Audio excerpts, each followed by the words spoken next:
Olá, eu sou Thaís Rocha e esse é o Papo de Veterinária, o único canal do YouTube que traz para você as diferentes áreas da medicina veterinária pela ótica de quem trabalha nelas. E que bom ter você aqui! Hoje o papo fala sobre o repertório que a atuação em patologia de peixes pode trazer ao aluno e profissional, ainda que seja uma área bastante específica. Nosso convidado é Paulo Fernandes Marcusso, que nos conta como o conhecimento que ele adquiriu a partir das oportunidades da graduação pavimentou seu caminho até a docência e como a necessidade de interligar diversas áreas do conhecimento para poder desenvolver os seus projetos de pós-graduação viabilizou uma escolha de área mais consciente. Ele traz também a importância do uso de peixes como modelos experimentais para diversas áreas do conhecimento e, portanto, chama a atenção para a relevância de um olhar mais atento para esses animais como um caminho de trabalho na pesquisa. Aproveitando que você está aqui, não deixe de se inscrever no canal, curtir e comentar os vídeos para nos ajudar a espalhar esse papo para mais pessoas.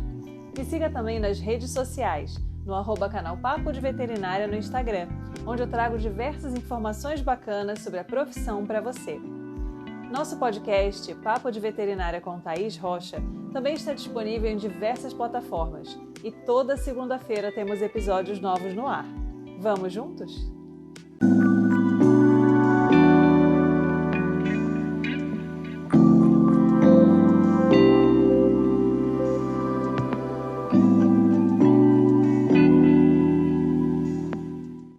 Olá, seja bem-vindo ao Papo de Veterinária. É um grande prazer ter você aqui com a gente hoje. Paulo Fernandes Marcusso é médico veterinário formado pela Universidade Estadual do Norte do Paraná, fez pós-graduação em Educação pela Universidade Federal Fluminense, mestrado e doutorado em Patologia Animal pela Unesp de Jaboticabal, é professor adjunto na Universidade Federal dos Vales do Jequitinhonha e Mucuí, no campus de Unai, e foi aprovado como professor assistente doutor em Laboratório Clínico Veterinário na Unesp de Botucatu.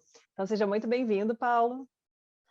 Obrigado, Thaís. É um grande prazer estar aqui com você hoje, conhecendo o seu trabalho, um trabalho importante, sempre uma profissional sempre muito bem atenta às novas tecnologias. Então, é um prazer aqui estar com você hoje e quando precisar. Obrigada, Paulo.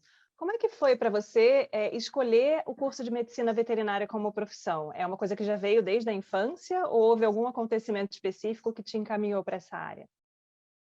Já tinha um desejo na infância com animais, especificamente, mas não sabia exatamente o que. E depois, logo quando chegaram as épocas temidas dos vestibulares, eu acabei, no primeiro ano de tentativa, fazendo veterinária e outros cursos. Não passei nenhum.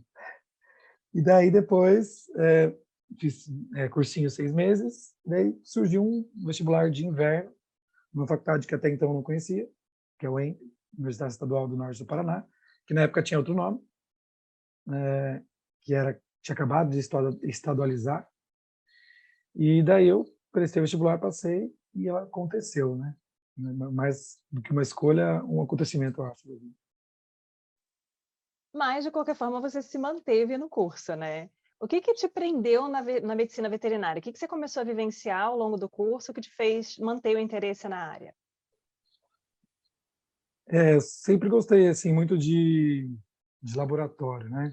Aquela criança que queria ganhar aqueles kits de química para fazer coisas com tubos de ensaio e aquela maquete famigerada e famosa do vulcão.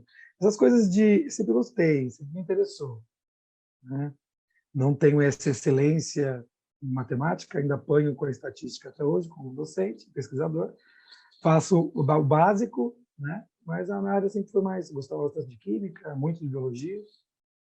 E daí, vendo os cursos, o curso inicialmente são matérias básicas, né? Então, anatomia, a imunologia, eu me apaixonei perdidamente por imuno e micro, e iniciei estágios nessa área, e foi o que eu acho que me motivou mais a continuar. E aí você já começou a encaminhar ao longo da graduação a sua formação mais específica nas áreas de laboratório? Sim, sim, foi sem querer, querendo, né?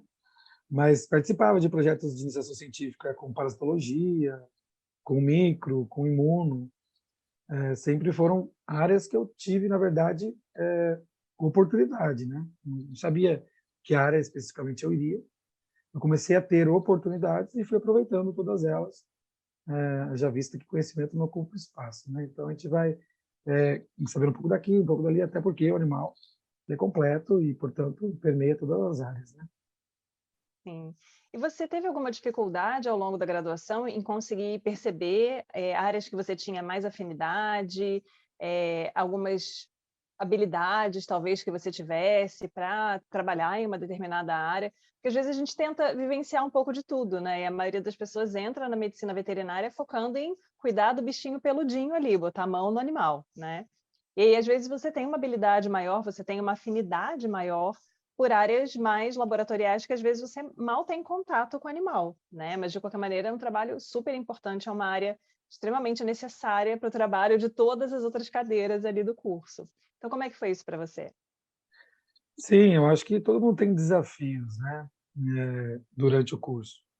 Os meus foram o que me ajudou muito a descobrir mesmo, a saber o que eu queria, foi a partir de estágios, né. Então eu fiz estágio uma vez no primeiro ano, num centro de reprodução, relativamente famoso no Brasil, com parte da parte de reprodução de equinos no Brasil, uns 6 meses daqui, e parte fora do Brasil, que eles faziam isso, no Rancho das Américas, não sei se pode falar.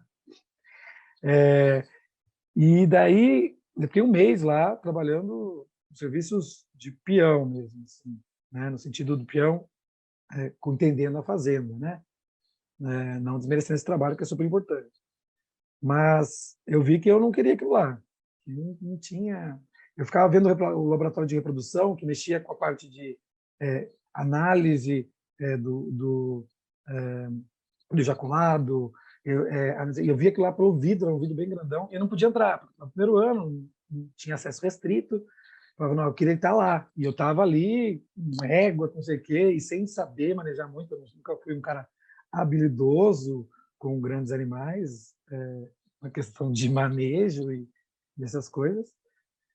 E, e daí fui percebendo nesses estágios o que eu não queria, né? Ainda acho que o aluno ele é muito influenciado por características, sim, as quais ele reconhece como facilidade dentro do curso, mas também por exemplos de docentes, né? Então, as áreas que eu fui me encaixando foi porque eu também tinha muita admiração por aquele docente daquela área, na forma com a qual ele levava a disciplina. Então, isso também influenciou bastante. E aí como é que foi o seu direcionamento? A partir de qual momento você começou a migrar, entre aspas, para patologia, que foi a área que você fez mestrado e doutorado? Daí a gente tem várias nuances dessa história, né? A patologia, quando eu era pequeno ainda, voltando um pouco, eu que gostava de abrir animais que morreram para ver os órgãos e coisas do tipo. E são recordações assim bem pontuais, mas que de fato ocorreram. Minha mãe odiava porque eu mexia em cadáver que estava lá morto no sítio, não sei o que, chegava com um cheiro obviamente não muito agradável. E daí na faculdade eu comecei um estágio em imuno, que foi para micro. Daí na microbiologia, o meu orientador da época, o professor Rogério Salvador, estava terminando o doutorado na Unesp de Jabuticabal e conseguiu um investimento muito grande de um edital estadual para construir um laboratório de microbiologia, imunologia e um infectório de peixes. E daí eu já era estagiário dele na microbiologia e já era bolsista dele também em um projeto de extensão com patologias de peixes na microbiologia. Então, meu professor orientador também mexeu com vacina, né? Ele desenvolveu uma vacina contra peixe no seu mestrado, né? E doutorado, acho que o mestrado e doutorado sempre tinha patologia de peixe. E daí as coisas vão se desenrolando, né? Porque daí, como o infectório estava lá, eu estava ali, tinha muitos projetos que a gente poderia rodar. Eu tive ideias de alguns foram bem-sucedidos, outros nem tanto. Estava na iniciação científica, né? Então eu tive muita ideia. Tem ideia, mas não é muito bem delineada, né? Então, mas daí surgiu até o meu TCC desses projetos, né? Que a gente conseguiu publicar até na revista da USP, que é uma revista relativamente bem indexada, assim. Demorou um tempo até para sair, mas saiu. Então, daí o negócio de pesquisa e de patologia com peixe, ele, na verdade, surgiu porque foi a oportunidade que eu tinha, né? Era um laboratório muito bem equipado, mais equipado da faculdade na época, já estava inserido no laboratório e tinha, depois que acabou uma bolsa, consegui outra bolsa no laboratório, porque realmente a gente conseguiria trabalhar muito bem lá, e foi o que aconteceu.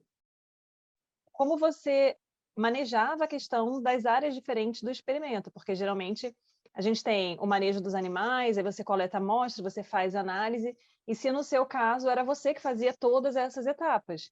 Porque a gente sabe que, às vezes, na instituição de ensino, na universidade, existem, né, especialistas em determinadas áreas, às vezes não. E aí você tem que dar o jeito, né, de fazer os exames laboratoriais e tudo daquelas amostras que você precisa analisar.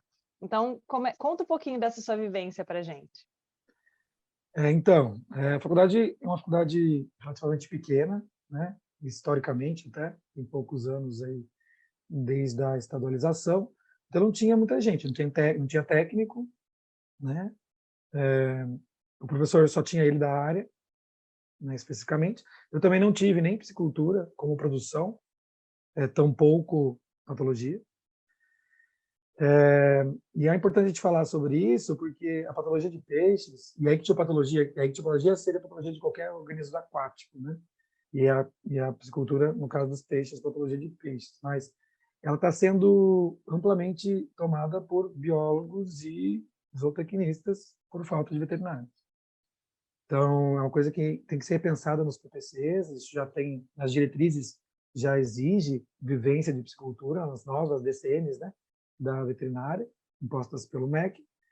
Então, é uma coisa que a gente vai ter que realmente começar a abordar com um pouco mais de cuidado para que os alunos tenham oportunidade de ter essa vivência e entender que é uma área importante, e já visto que o Brasil tem o maior potencial do mundo em produção de peixes continentais ou marítimos, e isso não é aproveitado, obviamente falta de alguns fomentos governamentais, mas não só isso, né? Falta profissional. Como é que eu vou ter uma produção, por exemplo, o Streptococcus agalacti, que é o mesmo do bovino, né, mastite, acomete os peixes, e a perda de produção era cerca de 90%.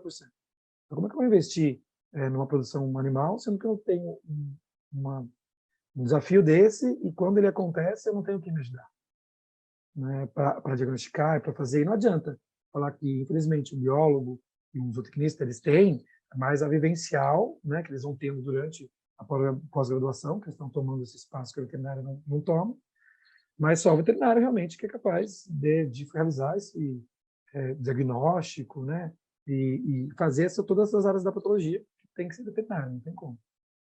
No laboratório, eu tive a ajuda de colegas contemporâneos e também calouros que entraram depois no laboratório e que nos auxiliavam em todos os experimentos. Todo mundo ajudava todo mundo, né? Então, uma escala de plantão. Esse final de semana é meu, esse final de semana é do outro, independente de quem experimenta. Todo mundo ia, todo mundo ajudava. E aí você acabou, na hora de terminar a pós-graduação e se inserir na docência, migrando para, entre aspas, migrando, né, para a patologia clínica, que é a área de laboratório que engloba todas as espécies. E a gente sabe que as características hematológicas, por exemplo, de peixes são completamente diferentes das espécies de mamíferos que a gente costuma, né, habitualmente ali lidar ao longo da graduação. Você teve alguma dificuldade em se adaptar? Ou o conhecimento que você já tinha das técnicas, né, de maneira mais geral ali, já foi um impulso importante para você conseguir se desenvolver nessa área? Então, o bom do peixe que ele trouxe para mim foi que o animal, eu precisava isolar a bactéria do animal naturalmente infectado. Então, eu precisava entender os sinais clínicos, observar lá, por exemplo, num tanque para pegar o animal para para isolar a bactéria. Então, mesmo fazia a necrópsia do animal, eu mesmo cortava, eu cortava material para estupato, rodava o estupato inteiro, analisava o estupato, cortava o sangue, rodava o hemograma inteiro, rodava o bioquímico. Então, eu fazia todas as etapas de patologia clínica, de patologia animal, de diagnóstico, de sinais clínicos, né, com a parte da anamnese com o proprietário, né, para saber o que estava acontecendo, qualidade da água, de onde ela vem, como que é essa distribuição dentro da fazenda aquícola daquele local, características de temperatura. Então, você vai tendo que lidar com várias coisas e várias disciplinas da veterinária. Isso, na verdade, me deu um suporte maior de entendimento. E no caso da patologia clínica especificamente, eu acho que o contrário é mais difícil. Quando você é um patologista clínico formado exclusivamente na patologia clínica, você vai ter mais dificuldade de trabalhar com não mamíferos, porque sua rotina com mamíferos é muito maior. Quando você trabalhar com não mamíferos, que a gente tem particularidades gigantescas entre as espécies, então, se eu pegar uma lâmina de uma tilápia, é uma característica celular. Se eu pegar uma lâmina de um tambaqui, ela muda. Se eu pegar uma lâmina de um peixe marinho, ela muda. Se ela pegar uma lâmina... Então, é muito mais difícil, né, a gente conseguir fazer essa interpretação de uma forma bem assertiva quando trata-se de não mamíferos. Né? Se a gente pega a quantidade de espécies em peixes, espécies em aves. Então, para mamíferos é muito mais fácil, o caminho é mais fácil. Né? Porque a gente pega, obviamente, que tem alterações em relação, claro, uma hemácia de um felino, de um bovino? Tem. Só que são todas nanucleadas, os equipamentos que nós temos, eles conseguem fazer as contagens automatizadas por impedância, que a gente não consegue fazer de não mamífero, por exemplo. Então, eu acho que o caminho contrário é um pouco mais difícil do que o caminho que eu fiz. Claro que, obviamente, na docência eu precisei estudar muito mais, né, essas particularidades dos mamíferos para conseguir ter um arcabouço maior para dar um conteúdo adequado para os alunos. Mas eu creio que o desafio para quem trabalha com mamífero, trabalha com não mamífero, é maior. Sim. E aí, a escolha, né, a opção por seguir a carreira docente, ela veio já antes de você adentrar na pós-graduação, ou você foi fazer mestrado e doutorado pensando já na carreira docente? Eu fui no mestrado e doutorado já pensando em carreira docente. E eu fui pensando em carreira docente e estudando como chegar lá. Eu acho que isso é importante. Porque as pessoas fazem mestrado e doutorado por vezes, até conheço pessoas que fizeram por falta de oportunidade, de uma coisa ou outra, acabou caindo, ou fez mestrado, ou já está ali, ou fez o doutorado, e fica meio perdido. Né? Então, quando eu entrei no mestrado, eu sabia que eu queria a área de docência e eu precisei entender como chegar até lá. Então, eu comecei a estudar, por exemplo, processo seletivo, já no mestrado. Aí, como que eu faço? Então, eu preciso de artigo, eu preciso ter um grupo de pesquisa, eu preciso disso. Daí, eu fui correndo atrás disso ao decorrer da minha pós-graduação, para que eu tivesse um currículo e conteúdo suficiente para passar no concurso, que eu sempre quis passar no concurso, né? E foi mais ou menos o que foi acontecendo ao longo do tempo. Esse planejamento ele é bem importante, a gente sabe que muitas vezes as pessoas não têm essa visão. A pessoa vai naquele estilo, deixa a vida me levar, né? Vou fazendo o que tem para fazer agora, então mestrado é isso aqui, fiz o mestrado, agora doutorado vou fazer isso aqui, um pouquinho maior, um pouquinho mais elaborado. E aí, quando termina o doutorado, fala, bem, e aí agora? Como eu faço para ser docente? E uma questão que eu até conversei com o Moacir, que a gente foi o programa de abertura dessa temporada, é que muitas vezes a pessoa, entre aspas, né, leiga na área acadêmica, acha que quando você faz o mestrado, você aprende a ser professor. E quando você faz doutorado, você aprende a ser pesquisador. E não é nada disso, né, que a gente vivencia. A gente pode fazer o mestrado inteiro e não aprender a ser professor, principalmente se a gente não tiver a oportunidade de praticar, né, de se inserir na docência, E o doutorado é a mesma coisa, você tem um projeto para tocar, se você não se envolve em outros projetos, se você não busca publicar além daqueles dados que você gerou com seu experimento, né, se você não tem essa visão realmente mais ampla para o que é um pré-requisito para se inserir numa carreira docente, principalmente em instituições públicas, né, às vezes mais robustas, acaba tendo um pouco de dificuldade, você vai penando um pouco mais para conseguir fazer esse trajeto, né? Com certeza. E, assim, não, o que a gente tem que pensar como médicos veterinários e médicas veterinárias é que a gente não é ensinado a momento algum durante graduação ou pós-graduação a ser professor. Então, nós temos um curso de bacharelado, não de licenciatura. Então, eu aprendi a ser professor muito conversando com professores. E também entendendo professores de formação, licenciatura. Tem um irmão, teve sorte também, né? Tem um irmão que fez história e outro que fez geografia. Então, eu conversava com eles. Eles me ensinaram, por exemplo, que eu tinha que fazer um mapa de lousa. Eu sabia que existia mapa de lousa. Que você tem que cortar a lousa, porque você botar direto aqui, fica ruim para o aluno ver e vai se perder. Você tem que botar a data quando você chega. Que você precisa. Então, algumas coisas que a gente não aprende, porque realmente falta, eu acho, nos programas de pós-graduação dentro do Brasil, haja vista que a pós-graduação no Brasil, ela grande parte desses profissionais são absorvidos pela a carreira docente, se não a maior parte, na verdade, a gente precisava ter obrigatoriamente, por exemplo, psicopedagogia, princípios de pedagogia. Por exemplo, hoje com os meus alunos eu consigo avaliar de acordo com onde eles sentam, como eles se comportam, qual o perfil básico, claro, superficial, de cada aluno. E a partir disso, eu tenho que ter uma abordagem diferente no entendimento de cada um deles, que são 40, 45 alunos, que são totalmente diferentes, que vieram em lugares diferentes, que pensam mesmo no mesmo lugar, que pensam diferente, tiveram uma formação diferente. Então, como que eu vou transmitir um conhecimento e fazer com que ele chegue de uma forma concreta para eles, sem o mínimo de base, né? Então, a gente aprende na raça, a gente aprende dando aula, né? Mas eu acredito que isso precisaria ser revisto no sentido de preparar melhor os professores. Eu digo, eu também gostaria de ter esse preparo melhor dentro da pós-graduação especificamente, que é uma área que realmente o estágio de docência ele é muito curto, muito pequeno. Não acredito que ele tenha transformações gigantescas, mas sim, claro, ele ajuda. E aí, Paulo, pensando nas áreas que você vivenciou, né? A patologia, cobrindo aí várias áreas, patologia clínica, patologia animal, né? Histopatologia, necrópsia, enfim.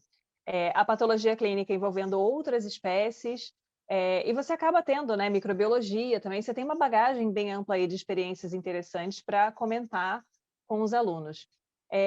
Qual é a sua visão com relação a cada uma dessas áreas, pensando no que o aluno tem a possibilidade de vivenciar ao longo da graduação versus o que ele consegue encontrar no mercado de trabalho? Sim, é uma coisa importante que eu falo para os alunos também, né? Você tem que fazer uma coisa que você goste de fazer e que você veja que realmente aquilo lá vai conseguir te manter e você ter uma condição legal de vida para você trabalhar, conquistar suas coisas, a sua família, viajar, fazer o que quiser, né? Não é uma lista de compras, ali a vida não é uma lista de compras, né? Cada um tem que ver como que é, mas de uma forma que não vai atrapalhar a vida de ninguém, vai ser bom para ele, seja feliz. Eu acho que eu ministrei na veterinária, desde agora, cerca de 14 disciplinas diferentes. Então foi assim uma loucura, são 7 anos e 14 disciplinas diferentes, se não forem mais, né? Então foi muito louco assim isso, né? Eu dei imunologia, eu dei micro, eu dei patologia geral, especial, patologia clínica, higiene, epidêmio, sociologia geral e rural. E, assim, né? E na clínica médica, que é uma das grandes êxtase dos alunos, né? A clínica médica de pequenos animais, que é a qual eu estou aqui há 4 anos ministrando sozinho, né? Clínica médica de pequenos animais. E eu vejo com eles, né, e eles começam a entender que eles tiveram as matérias básicas e agora na clínica ou na patologia clínica, eu cobro muito que eles entendam os processos fisiopatológicos. Para isso eu preciso entender de imuno, eu preciso entender de histo, eu preciso entender de micro, né? Quando tem uma infecção bacteriana, que eu tenho uma resposta inflamatória, vai alterar isto, vai alterar pato geral, pato especial, imunologia, tudo. Tudo junto acontecendo e um sinal clínico. Só apenas um sinal clínico. De um processo muito mais complexo, né? Então, eu vejo que eles acabam, não por o começo do curso, serem matérias muito básicas, eles querem ir para a clínica de qualquer jeito, desde o primeiro, eles não aproveitam o suficiente, eles não conseguem entender que realmente aquilo lá, talvez por uma autoridade, a gente entra realmente muito novo, né? Eu também tive esses problemas, não tanto quanto eu vejo hoje, mas tive também dificuldades de correlacionar. Cheguei na clínica, porque eu preciso que você entenda todo o processo para que você consiga ter sensibilidade para entender que aquilo lá é informação, que não é uma hemorragia, que a hemorragia tem informação também. Então, eu acho que é um desafio grande para eles entenderem. Então, o que eu falo para quem está entrando, principalmente, aproveitem ao máximo as básicas, e quando você quiser a sua clínica mesmo, você vai ser um clínico muito melhor. Então, todas as disciplinas fazem parte de um objetivo, que é o entendimento dos animais nos quais a gente trabalha. Então, isso vai muito além de apenas clínica e anamnese, né? Isso, com certeza. Então, o que eu falo, a dica que eu dou para eles é façam estágios, né? Também nas áreas básicas, não só em clínicas. Então, façam laboratório, façam micro, façam imuno, né? A gente tem laboratórios de patologia clínica que são fantásticos no Brasil, que atendem amostras do Brasil inteiro, né? Então, que outros tantos patologistas clínicos trabalham em conjunto, em equipe, né? Até um patologista clínica por vezes em cada área, um na hematologia, um na bioquímica. Então, tamanho é o volume, né? A gente pode citar, por exemplo, o Provet, que é um laboratório enorme, trabalha com patologia clínica, patologia animal também, em São Paulo, é um prédio com vários andares. Então, e ali são matérias que não envolvem diretamente o animal, né? O convívio com o animal, mas que são fantásticas, que você consegue, através disso, diagnósticos importantes que vão salvar a vida dos animais diretamente, né? Aquele diagnóstico é essencial para o clínico ter uma conduta assertiva. Então, conheçam mais as áreas básicas, façam estágios, que às vezes você vai se apaixonar, né, e vai conseguir, sim, se inserir no mercado de trabalho, né? A residência também é uma coisa importante, e eu digo isso porque eu não fiz a residência e me arrependo de não ter feito, porque eu tive que daí aprender tudo na cara e na coragem, né?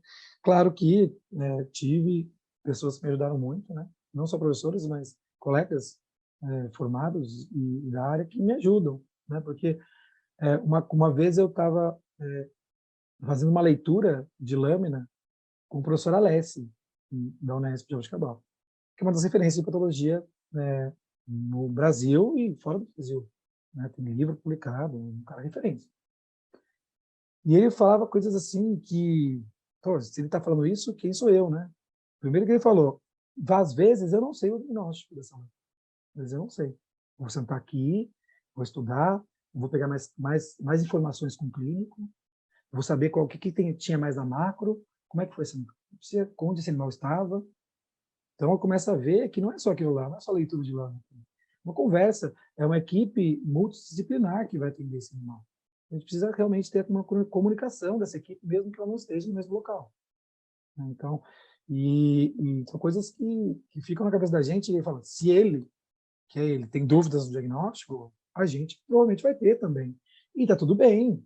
O importante é a gente sabe como recorrer, ou a quem recorrer, ou quais são as bibliografias que são interessantes a gente ter em mãos ou perto, como que a gente vai chegar nisso, com colegas, com livro, com ciência, com artigo. Então, tudo isso faz parte do crescimento profissional e ele nunca acaba, né? É todo dia estudando um pouco e aprendendo mais. Sim. E aí, pensando na parte de patologia de peixes, você acabou se afastando um pouco dessa área, né? Você acabou abraçando aí outras cadeiras dentro do curso, mas você ainda tem uma perspectiva de como está esse mercado para a pessoa que tem interesse em atuar nessa área, se é necessário realmente esse conhecimento mais amplo da pessoa saber as questões relacionadas à sanidade, produção, achados clínicos e laboratoriais, interpretação de achados de necrópsia, patologia, enfim, o ciclo completo, né? Que é o que é mais comum em áreas em que a gente tem menos possibilidade de pessoas especializadas, pessoas diferentes ali trabalhando nessa equipe multidisciplinar, ou isso tem mudado recentemente? Como é que tá? Não, isso infelizmente não tem mudado, né? Quem vai trabalhar com peixe vai ter que saber um pouco de tudo. Esse é o fato.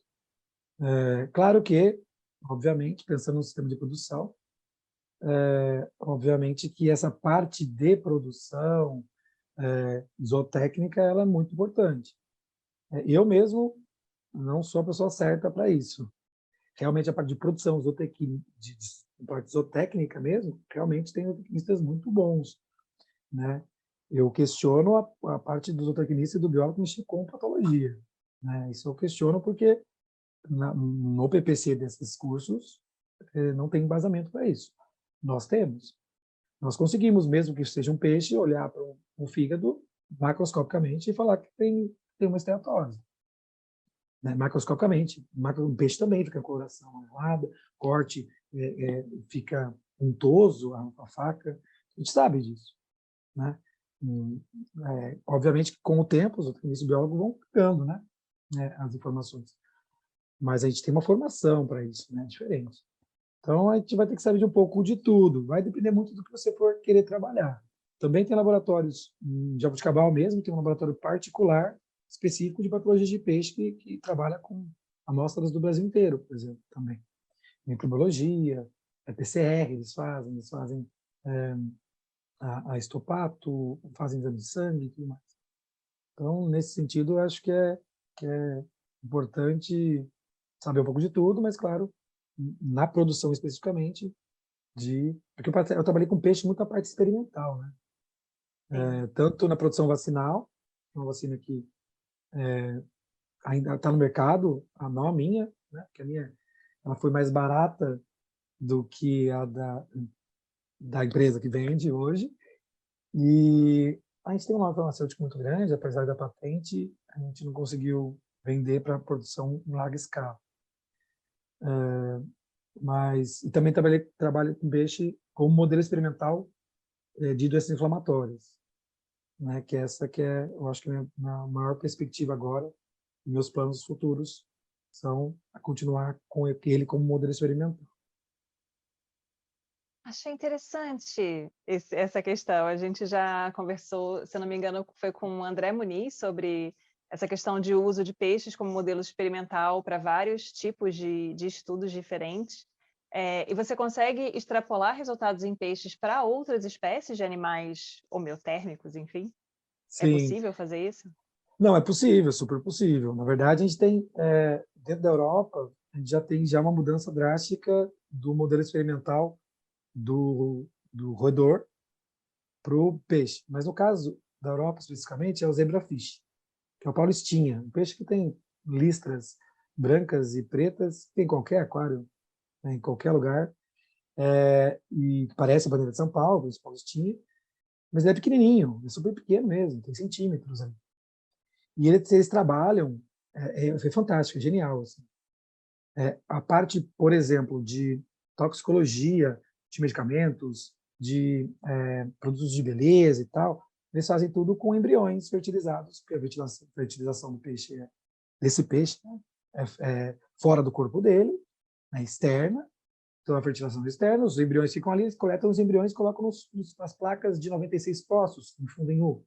Colocam um embrião por poço e vai diluindo sua molécula ali, por exemplo, de medicamento, de pesticida, de seja o que for. Você consegue avaliar a lesão no embrião, as lesões que causaram no embrião, a falha de desenvolvimento, até quando não tem mais lesão morfológica. eles conseguem fazer expressões gênicas, né? Então, conseguem fazer muita coisa. Estudos até, eu fui fazer um treinamento rápido, curto, quero até fazer mais. O professor Murgas, que é um grande pesquisador da UFLA e trabalha com produção de peixe, mas ele é responsável, né, pelos biotérios no estado de Minas, e ele tem vários trabalhos aí junto com a farmacologia, o professor Marcos também de lá, um ótimo pesquisador, e, e ele faz até estudos com o alcoolismo, por exemplo, nos animais adultos. Como que vai mudar, filmando o peixe, como a exposição ao álcool contínua pode mudar o comportamento do peixe num aquário que embaixo tem fundo branco, uma bola preta, sabe? São coisas assim, geniais, geniais. E trabalho muito com expressão gênica, muito com essa parte que está bem alta no mundo, e essa parte de toxicologia também é muito, muito utilizada. Então, é um modelo experimental muito interessante. E agora o meu objetivo é transformar a tilápia no modelo experimental para sepsis. E daí Bacana. coletando sangue, fazendo citometria, tudo mais. E analisando também a hemostasia, com a professora Regina, que é referência nacional e também não só nacional. E nada se sabe sobre hemorragia, sobre hemostasia em peixe. Tem uma doença que causa uma septicemia hemorrágica, que é uma bactéria gram-negativa. Então, tem muita coisa para ser feita, muita coisa para pesquisar, e sim, é um modelo experimental que já foi comprovado em várias outras doenças, como processos, e eu acredito que a gente pode fazer, o Brasil, que é um país, um dos maiores produtores de tilápia do mundo, que a tilápia seja um modelo experimental para estudos de sepse, e que a gente consiga, através desses estudos iniciais, projetar estudos para cães, gatos, bovinos, equinos, e não só aí, dando certo, passar para os humanos, que o foco é esse. Afinal, o objetivo final é esse, não só em animais, mas o populamento para humanos de reconhecimento precoce da sepse, já vista que é a causa de morte evitável, a maior causa de morte evitável no mundo, em humanos. Com a sua fala, assim, a gente percebe que tem um aspecto importante que às vezes a gente acaba tendo dificuldade de lembrar, de trazer, que é a questão do enfoque maior na pesquisa, porque a pesquisa ela está muito incluída dentro de instituições de ensino, como parte do tripé, né, ensino, pesquisa e extensão, mas existem instituições que são apenas, não que seja pouco, né, de pesquisa, nos quais a pessoa que tem uma vivência maior com peixes pode começar a vislumbrar ali uma inserção, né, principalmente considerando isso que você trouxe, assim, é comum a gente encontrar notícias em jornais sobre essa parte experimental com zebrafish, né, com outros modelos animais ali, para situações diferentes que são super importantes, pensando na extrapolação dessas informações para espécies, inclusive para o ser humano. Então, eventualmente, a pessoa que gosta dessa parte de pesquisa também pode ficar atenta para essa possibilidade, né? Não é só uma questão de, vou trabalhar com peixe aqui pensando em produção. Você pode trabalhar animal de biotério, que vai ser utilizado em experimentos com finalidades diversas, como você bem trouxe. Então, acho que é bacana chamar atenção para isso, porque é esporádico na minha experiência, mas a gente tem alguns alunos que falam, cara, eu gosto de pesquisa, eu quero ser pesquisador. E meu filho fala isso, né? E eu brinco com ele, eu falei, Que bonito. no Brasil, não sei, assim, né? Quando você for adulto, talvez esteja mais tranquilo do que é hoje em dia. Mas é uma questão bem bacana da gente lembrar também, né? Sinalizar isso aí. O que você traria de sugestão para o Paulo que estava entrando lá na graduação em medicina veterinária? Tem alguma coisa que você gostaria de ter dito para aquela pessoa lá no comecinho da jornada? Olha, não sei se tem uma coisa para falar, eu nunca pensei nisso, sabia? Eu nunca pensei nisso. Mas uma coisa que eu digo para os meus alunos, mais próximos até, que eles cansam de ouvir isso, e que eu acho uma coisa que todo mundo tem que ouvir, confie no seu processo. Porque realmente as coisas não acontecem, na maioria das vezes, não acontece como a gente quer. Eu falo para os alunos também, a faculdade é um ambiente fantástico, vocês vão crescer muito, mas se vão sair daqui, a vida é mais difícil que isso, os desafios são maiores. Então, o que você tem que fazer é ter calma, tentar resolver os problemas, pequenos problemas, pontualmente, um de cada vez, calma, as coisas vão se resolver. Pedir ajuda se precisar, né? E confiar no seu processo. Se é uma pessoa que está ali, que tá disposta, que quer fazer, vai acontecer. Então, vai acontecer. Confia no seu processo, porque é um processo. E esse processo pode ser que ele dure mais tempo do que você imaginava para chegar onde você quer, né? Então, eu não sei se eu poderia falar isso para o Paulo que começou, que eu ia ser provavelmente muito menos ansioso do que eu sou hoje, né? Mas é também trabalhar, né? Tem pessoas que têm ansiedade, tem pessoas que têm... E a medicina veterinária é uma área muito sensível, o médico veterinário ou a médica veterinária. São profissionais que estão muito expostos a problemas psicológicos, problemas com depressão, problemas com exaustão de trabalho. A gente sabe disso, são números, são dados.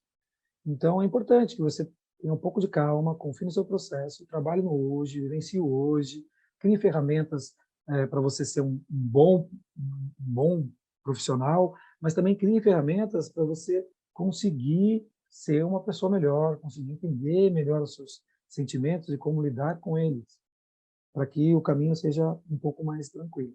E hoje em dia, eu acho que não só na medicina veterinária, né, em qualquer área, a ansiedade é uma questão muito latente, muito forte, né? As pessoas ficam muito naquela de eu quero e quero para ontem, e tudo tem realmente o seu tempo, né, até você alcançar um objetivo, então é um processo mesmo, são etapas, né, uma depois da outra, e não adianta se frustrar quando a forma como você imaginou que as coisas iam ocorrer não se concretiza, porque eventualmente acontecem coisas que são até melhores para você, só que você não conseguiu Claro, enxergar aquela possibilidade. Então, acho que é bem interessante isso aí, eu acho que é um bom conselho para quem está no começo do curso e tem aquela coisa de, né, entrei ontem, nossa, não vejo a hora de ter o meu diploma na mão. Fala, calma, uma coisa de cada ah, vez, né? exato. E pegando esse gancho que você falou, olha como é interessante, você falou e que é real, muito real. Quando eu estava no doutorado, o meu professor ele já era um paciente doente renal crônico, e ele chegou num grau da doença, que a gente já sabe também, que veterinário, que ele precisava fazer hemodiálise para que ele tivesse uma qualidade de vida, né, até esperar o transplante, já estava na fila, porque depois que você vai para a hemodiálise, você entra na fila. E eu estava no primeiro ano do doutorado, com a bolsa FAPESP aprovada, R$ 30.000 que a FAPESP já dava, já para tocar o projeto, com a bolsa FAPESP. Eu tinha ido para um evento para apresentar meus dados, né, na Escócia, do mestrado. Conversei com o professor de lá, já tava tudo certo, porque a FAPESP ajuda também. Fazer o sanduíche lá em Stirling, na Escócia. Tudo muito bom. Aconteceu o primeiro ano, no segundo ano, ele entrou na hemodiálise. Ele falou, Paulo, você é meu último doutorando. Você vai ter que passar para outra pessoa ou defender. Então, eu tive que devolver R$ 15.000 para a FAPESP. Daí que aconteceu o quê? Surgiu uma vaga de patologia clínica numa faculdade particular no Paraná. E eu falei, eu vou ter que acabar minha bolsa, né? Eu vou ter que acabar o projeto de qualquer jeito. Então, já tinha rodado a parte prática do projeto, a ansiedade ajudou algumas vezes alguma coisa. Então, a parte prática eu já tinha feito toda. Consegui fazer a parte prática toda e as disciplinas no primeiro ano. A cabeça muito confusa, né? Com certeza. E fui para lá, para dar aula. Passei e fui dar aula. Biologia clínica, ainda terminando o doutorado. Daí terminei o doutorado perdendo várias oportunidades, que seriam muito importantes para mim, que eu fiquei muito chateado de não ter conseguido, porque estava certo já. Ficar um ano lá, eu ia voltar com inglês fluente, que eu não tenho, por exemplo. Que é uma coisa importante que eu vou conseguir agora por outro caminho. Então, tudo isso me levou, por exemplo, para a patologia clínica especificamente, eu poderia ter patologia, eu trabalhava com as duas áreas. E me fez ficar aí 7 anos na patologia clínica em diversas faculdades, eu fui para particular, na UEM, Estadual de Maringá, depois aqui numa Federal de Minas, pequena também. E tudo isso que deu errado na minha cabeça naquele momento, me trouxe para a área que eu amo, que eu não sei, não penso mais fazer outra coisa na vida, patologia não faria, com certeza, como docência, a não ser, claro, que fosse para ajudar um colega que precisasse, mas não como vida. E hoje consegui atingir um sonho, né, a partir de uma coisa que deu errado lá atrás. Então, calma, né? Confia no seu processo, continua trabalhando, que as coisas vão acontecer. Sempre tem uma coisa melhor por aí. É só respirar e que tudo vai dar certo. É isso. É torcer, esperar e continuar trabalhando, continuar fazendo as coisas, Exato. né? Não, continuar trabalhando. Não, trabalhando muito. Né? Não é só desejar, almejar e ficar parado. Muito pelo contrário. É muito trabalho para conseguir seus objetivos, seja qual for. Sim. E é bacana que se parar para pensar em retrospectiva a sua trajetória, você começa numa área que acaba sendo bem abrangente e que te traz um repertório importante para que você consiga ter a vivência e dizer: patologia clínica, amo, adoro, quero continuar aqui. Patologia, gosto, ok. Se puder escolher, não é o que eu vou querer, né? E todas as outras áreas que você vivenciou também. Então, a questão do repertório é muito importante e ela vem com a vivência. Essa coisa da gente achar de antemão que já sabe do que vai gostar, do que não vai gostar, é muito, muito abstrata. Então, é uma questão que, assim, eu sempre bato nessa tecla com os alunos e é bem difícil eles, não diria acatar, assim, mas, tipo, Entenderem. entender que Entender. vivenciar faz toda a diferença, né? A gente, às vezes você passa por uma disciplina com um professor que você não tem afinidade, que tem uma abordagem que não te encanta, né, ou não te desperta para aquela área e eventualmente, sei lá, você vai fazer um estágio e você fala: "Nossa, é isso aqui, né, é onde eu quero ficar". E é importante ter esse olhar para outras áreas do curso, né? Como você falou, as pessoas têm um encantamento muito grande pela clínica, em especial de pequenos animais, e é uma área que, com a quantidade de universidades, de faculdades de veterinária que a gente tem hoje em dia, está ultra mega master plus saturada. Não que não tenha espaço, sempre tem espaço para bons profissionais, mas às vezes você vai penar muito mais e tem uma desvalorização de mercado muitas vezes, que é muita gente para trabalhar naquela área vai se pagar menos. E às vezes você tem aquela área ali que ninguém prestou muita atenção, que você tem uma habilidade inata para se inserir numa área como aquela, né? E aí você consegue se desenvolver e ter um bom salário, e aí com um bom salário, com uma rotina bacana, você tem uma satisfação pessoal, você tem uma vida bacana também, porque eu acho que às vezes a gente fica nessa, né, de entrar no curso de graduação e falar: "Ah, isso aqui é a minha vida, é o que eu vou fazer para toda a eternidade". E aí você foca muito a sua vida no profissional. Mas tem vários outros aspectos ali que são importantes e integram também, né, a vida da gente como um todo, então é bom ter os olhos bem abertos para isso aí. Sim, com certeza. Então, eu concordo plenamente. Paulo, mais alguma mensagem, mais algum recado para o pessoal? Algo que você gostaria de deixar aí para quem assiste o canal? Aproveitem aí o conteúdo, porque a professora Thais é um exemplo de professora, de profissional. Tenho muita admiração pelo trabalho dela, e pessoalmente, também pela pessoa que ela é. Então, parabéns pelo trabalho. Eu sempre estimulo meus alunos a irem lá, visualizar, a ver. Eu acho que é importante, porque também a gente consegue conhecer outras áreas também com esses incentivos, com esses projetos, né? Porque por vezes você não vai ter a oportunidade de fazer estágio em toda a área, não vai saber se é bom. Você tem que procurar o quê? Quem já fez, o que fez, o que não fez, né? Às vezes tá olhando um vídeo desse, tá no mestrado, tá meio perdido, opa, ele falou que é docência, vou lá ver o que é. Vamos ver o que é, né? Então, isso pode despertar. Então, o canal é uma forma importante, que dá informação, para que as pessoas consigam, às vezes, realmente encontrar uma área ou outra área que ainda não se despertou, mas que pode acontecer e ser muito bem-vindo. Muito obrigada, Paula, pela sua participação. Acho que a sua trajetória é muito bacana. A gente conversa bastante, né? Então eu sei como é essa construção passo a passo, né? Essa sua conquista mais recente é maravilhoso. Acho que quando a gente pensa em carreira docente, a gente conseguir entrar numa instituição que é referência para a gente, que tem profissionais que a gente fala: nossa, Quero trabalhar com essa pessoa, é muito legal, né, muito bom. Acho que é uma premiação ali, né, por toda a trajetória e por todo o esforço, tudo que a gente sacrifica ao longo desse trajeto até chegar nesse ponto. Lógico que não é o topo, né, o negócio é subir cada vez um Sim. pouquinho mais, mas é um momento muito bacana, então parabéns mais uma vez para você por essa conquista. E vamos pedir para o pessoal que está assistindo para se inscrever no canal, curtir o vídeo, apertar o sininho das notificações, enviar para os amigos, né, que têm interesse nessa área. E na próxima semana a gente volta com outro médico veterinário falando sobre a sua área de atuação. Até lá!